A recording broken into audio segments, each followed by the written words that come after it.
Hey there, Start here. Real quick, those of you that might have watched my last video, and those of you in my Discord know that a rather large cyclone, a Category 3 cyclone, hit my town here in North Queensland. And so I still don't have power, and cell service is kind of poor. Me, my wife, and my kids we're all safe. You know, we made it through the cyclone okay, and we're actually staying at a friend's house who does still have power, because it is the middle of summer in North Queensland and it is ridiculously hot. So yeah, staying in our little apartment without power, without aircon, is just not happening. But so anyways, it just means I'm not going to have the usual amount of time that I would. I only just today kind of like opened up the game and you know, tried out Clash of Wills. I haven't done anything with Mania mode. I literally just did my level 99 clear. So I wanted to show you real quick my first turn KO team and strategy. It's probably the only thing I'm going to be able to get out to you guys for the next couple of days. I'm not sure when we're going to be getting power back at our place, and you know, I don't want to be monopolizing my friend's Wi-Fi with all of this stuff, uploading videos and whatnot. And you know, it's just, things are a bit crazy. But anyways, I just wanted to get this clear guide out to you guys for a level 99 clear.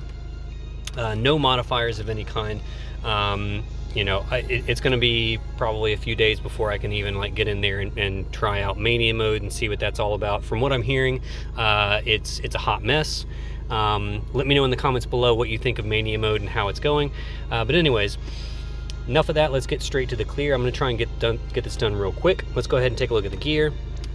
All right, so Avon is basically, he can be whatever. This is a first turn clear. His gear is irrelevant. He is literally just here to dispel the boss's mitigation, because the boss has physical mitigation up on turn 1. He's there to dispel that, and then to do the breaks and the imperil fields. That's all he's doing. So his gear is irrelevant. Gear is pretty irrelevant for Dagger as well. She's simply here to put up the 50% light amp field by summoning Alexander. So really all she needs is a couple of Bahamut synergies to make sure we have a full Esper gauge on turn 1. That's all she needs. The rest of this gear is irrelevant. Tyvis, we're sticking with Tyvis in his normal form because it is a tag chain. So his LB in normal form is a tag chain. It's a 350 LB mod. He has preemptive LB boost baked into his kit, so that's a 450 times modifier, which is more than enough to get the job done. He gets all my best Clash gear. You know, he makes sure he's just capped up on killers, so he's good on human, insect, and reaper, 300% to all of those. Make sure he's got full LB damage boost, and he's pretty good to go. He's got his own vision card. Obviously, if yours is not EX3, just use the best card and equipment and gear that you have.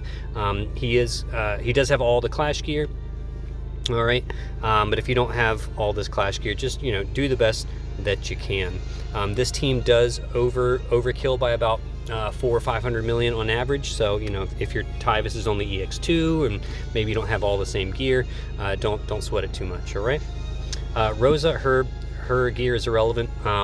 She is strictly here for the Omni Killer, the turn 1, the preemptive Omni Killer, and then for the Reaper Killer. If you don't have Rosa, as long as you have an EX2 Ilmatel works, because she can give Insect Killer and also does a preemptive Omni Killer.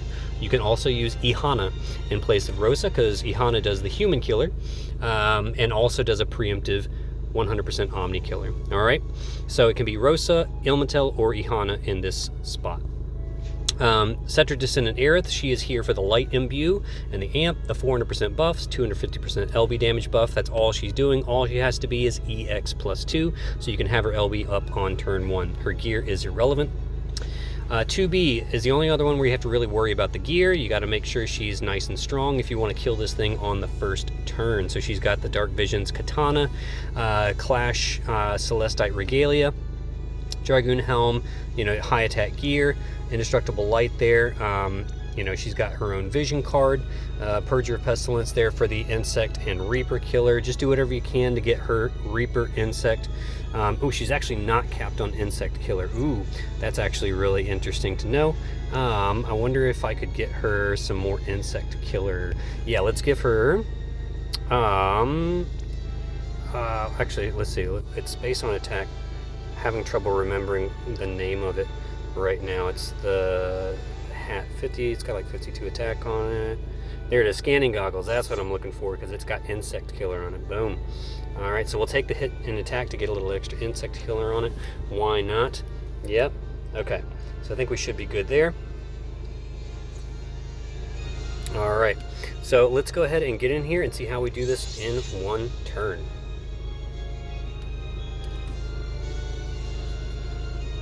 So this worked for me all the way up to level 99.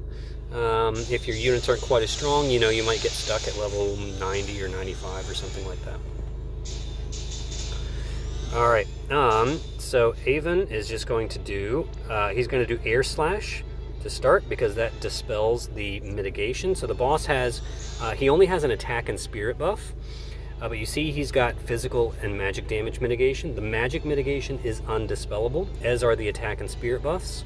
So, you know, you'd have to use Kaito to roll back the spirit buffs, but if you wanted to use a mage, but then you still have the magic mitigation, unfortunately. So let's do Air Slash to remove the mitigation.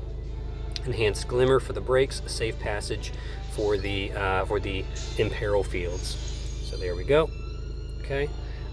Rosa is just going to do her Reaper Killer. If you had Ilmatel, you do Insect Killer on Tyvis and 2B.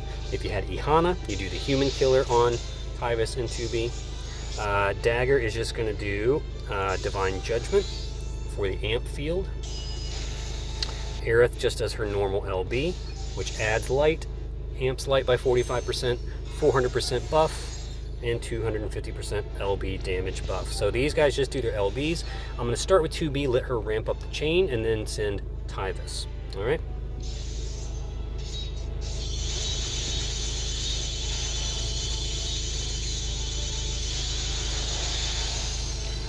There we go.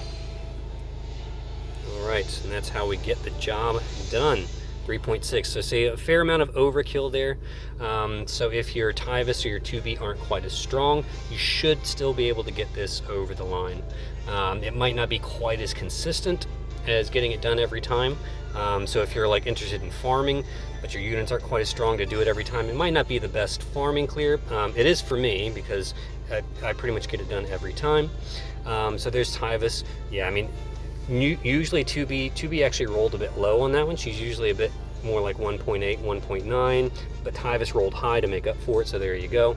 They're usually pretty similar in their damage output, Tyvis and 2B. But that's how we get that one done.